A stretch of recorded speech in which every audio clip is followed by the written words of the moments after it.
क्रांतिकारी जेलवजी सगळ्यांना. तुम्हाला मी एक कमेंट दाखवतो, तशा एक नाही हजारो कमेंट आहे. नेहमीच आपल्यावरती कुणी ना कुणी येऊन टीका करत असते.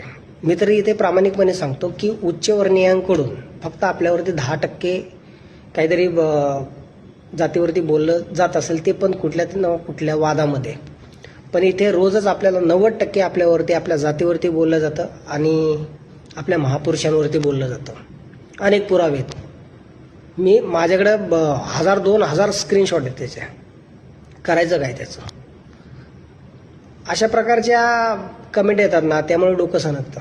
बरं, आपले लोक पण फेक कमेंट काढून बोलू शकतात, परंतु काय आपले तसं रक्तात नाही आहे.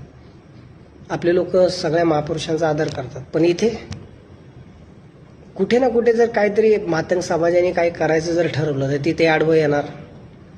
तुम्हाला काही समजतच नाही, जणू काय हे लय ज्ञानी, आणि त्याच्यावरून काहीतरी वाद घालत बसणार. आता ही कमेंट डोक्यात जाण्या इतकी. बघ भावा, जरी माझा बाप साहित्यरत्न लोकशाहीर डॉक्टर अण्णाभाऊ साठे 1.5 दिवस शाळेत गेले असतील, पण त्यांनी जे काही स्वतःचं नाव कमवलंय ना, ते कोणाकडे भीक मागून नाही आहे. कष्ट केलेत. मुंबईमध्ये येऊन कष्ट केलेत आणि कष्ट करून ते नाव कमवलेले, भीक मागून नाही. कळलं का? त्यामुळे कमेंट करताना जरा व्यवस्थित कर. आम्हालाही चांगल्या प्रकारे उत्तर देता येतं. क्रांतिकारी जेलवजी, जय अण्णाभाऊ.